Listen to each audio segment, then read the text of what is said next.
Okay, so it didn't go too well for the Cowrie. Yeah. Anyway, still got the Tarnifar up next hour or so. So before we do that, we'll get into another brew.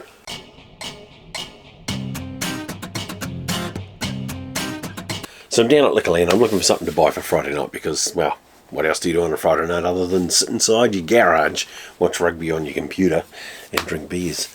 Nothing. Yeah. Anyway, I found this one. It's quite hard to see because it's very, very dark. But it's called British Steel. Now I thought, is this a Judas Priest thing? And, you know, it's got all these old factories like from the Industrial Revolution on the front. It's got Black Country Dark Mild, is what it's called. Now, I've had some English milds before. Now, one of our local brewers, like really local brewer, at Heaven's Brewery in Marua, they do a mild. And so you don't often see them. It says mild, not mild British Steel, Black Country Dark Mild, malted autumn barley, crystal chocolate and roasted malts, fermented with a characterful English yeast strain, create a supremely drinkable ale with toasted hazelnut and toffee pop biscuit notes, artfully balanced with English Admiral and East Kent Golding hops. Nout soft comes out of the Black Country. It's a 3.5. Yeah, all right. So it's a Black Country Dark Mild. So yeah, I haven't had many English mild ales. Heaven's Brewery would be probably the only one that I've ever tried. But it looks like GP, Garage Project, have pushed one out. Anyway, 3.5. Yeah, 3.5. So quite a, well, I guess because they're mild. So let's chuck this industrial looking sucker. That is dark into this glass. And we'll see what we get out of it. Essentially, we hope we get some beer out of it. Alright, so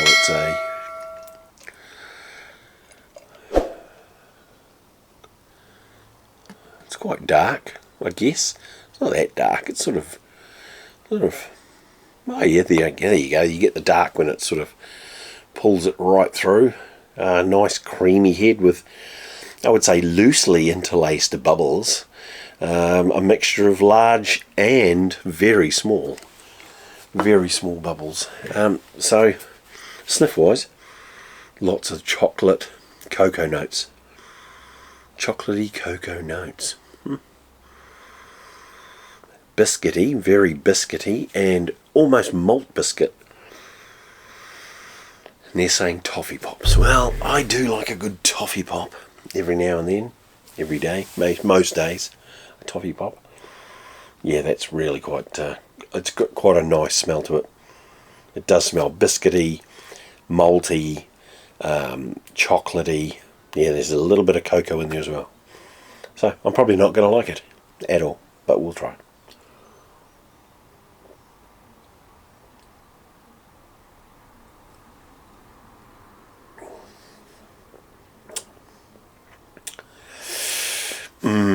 Okay, let's have a nosy at this one.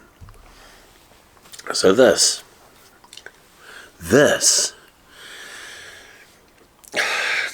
it tastes quite thin.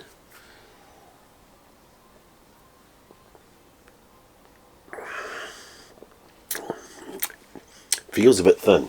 Feels like it's lacking a bit of body. A little bit of body. Not a lot. Like it's just not quite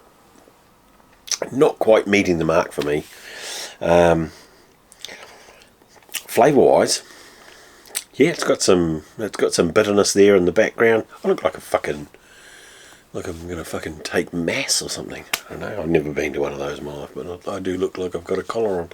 Anyway, it tastes. It's got a bitter taste to it. It does taste chocolatey.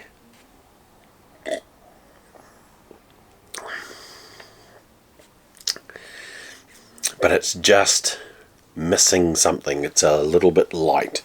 It's very well. It's a 3.5, so I guess it shouldn't be the alcohol that makes the body up of the brew. I mean, maybe I don't know. It just feels like it's lacking a little bit of malt to me. But I'm not a fucking expert, and these guys at Garage Project are. So what do I know? I'm going to drink this. I'm going to enjoy it. And if you are a fan of Judas Priest, then I suggest you get out there and get some British Steel. There you go. There's another beer review from the BeerSarge. Go to Tony for.